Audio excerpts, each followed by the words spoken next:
गजाननं भूतगणादिसेवितं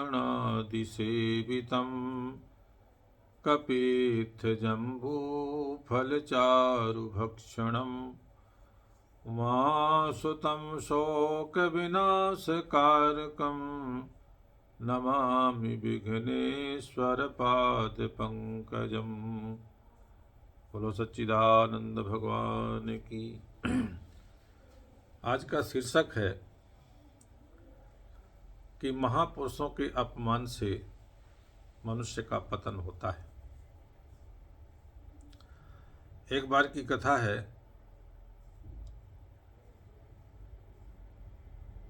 कि जब वृत्तासुर का इंद्र ने वध कर दिया तो वृत्तासुर के वध के कारण से उन्हें जो ब्रह्म हत्या लगी, ब्रह्म हत्या के कारण से उनके शरीर में बड़ी अंदर से गर्मी ताप महसूस हुआ और उससे बचने के लिए समुद्र के अंदर, वो जल के अंदर छिप गए। लोग ढूंढने लगे, देव इंद्र को ढूंढने लगे। सभी देवता लोग कहाँ हैं इंद्र, इंद्र सिंहासन खाली है।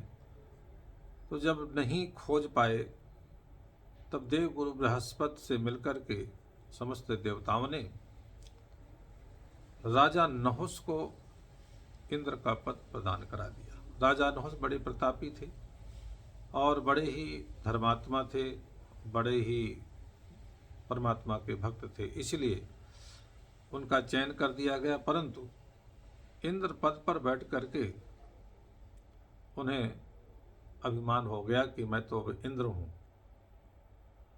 तो सची जो इंद्राणी थी उसके प्रति उनके अंदर विकार उत्पन्न हुआ और इंद्राणी को उन्होंने अपनी पत्नी के रूप में चाह उत्पन्न करने लगे। सची को संदेशा भेजा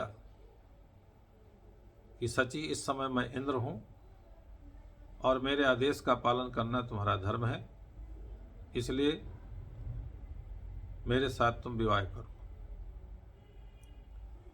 सची संदेशा सुनकर बड़ी दुखी हुई, क्योंकि सची पतिव्रता थी। आदेश का पालन कैसे करूं मैं?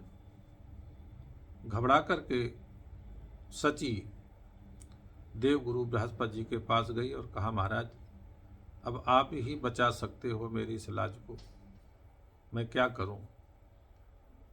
तब देव गुरु बृहस्पति ने उनको उपाय बताया कि इससे आपका सतीत्व बच जाएगा। सची ने कहा ठीक है, वो प्रस्ताव स्वीकार कर लिया और महाराज नहुस को आज्ञा दी। महाराज नहुस को संदेशा दिया कि महाराज मैं आपकी आज्ञा मानने को तैयार हूँ, परंतु जिस पालकी पर आप मुझे लेने के लिए आएंगे तो आपकी पालकी को सप्त ऋषि ही लेकर के आएंगे, तो मैं आपके साथ चलने को तैयार हूँ। राजा नहुस इस समय कामांध थे। उन्होंने सप्त ऋषियों को बुलाया और सप्त ऋषियों को पालकी में जो आगे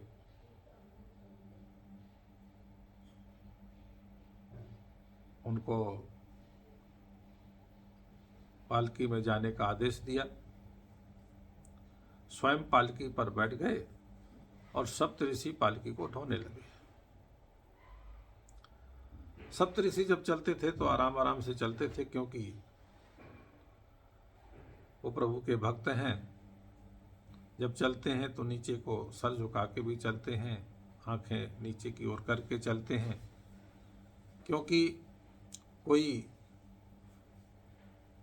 पैरों के नीचे कीड़ी ना आ जाए, कोई जीव की हत्या न हो जाए, इसलिए देख करके चलते हैं।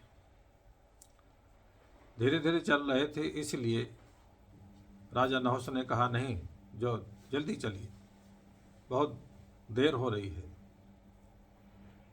थोड़ा जल्दी जल्दी चलिए, तुम तो सर्प की तरह घिसकते हो। और गुस्से में, क्रोध में पैर का धक्का मारा और भृगु ऋषि के ऊपर पैर लगा भृगु ऋषि को क्रोध आ गया और भृगु ऋषि ने उसी समय श्राप दे दिया कि तुम हमें बार बार सर्प सर्प कहते हो और ऊपर से अपमान करते हो। राजा होकर के, इंद्र पद को प्राप्त करके भी तुम्हें धर्म अधर्म का ज्ञान नहीं है, इसलिए हमारा श्राप है कि जाओ तुम इसी समय सर्प योनि को प्राप्त होगे, स्वर्ग से गिर करके तुम्हारा पतन होगा, मृत्यु लोक में जाकर के सर्प योनि में ही घिसटोगे। उसी समय तत्काल श्राप से प्रभावित होकर के राजा नहुस इंद्रप्रस्थ से नीचे गिरे और सर्प योनि में, माने विशाल अजगर रूपी सर्प की योनि में उनका जन्म होता है और नाना प्रकार से वो आकर के फिर सर्प योनि में कष्ट भोगते हैं। इसलिए ये कथा हमें याद कराती है, दर्शाती है कि हमें बहुत ध्यान रखना चाहिए और किसी भी महापुरुष का अपमान करने से हमें बचना चाहिए, नहीं तो हमारे इस जीवन में बहुत बड़ा पतन का कारण ये महापुरुषों का अपमान ही होता है। जय श्री राधे, जय श्री कृष्ण।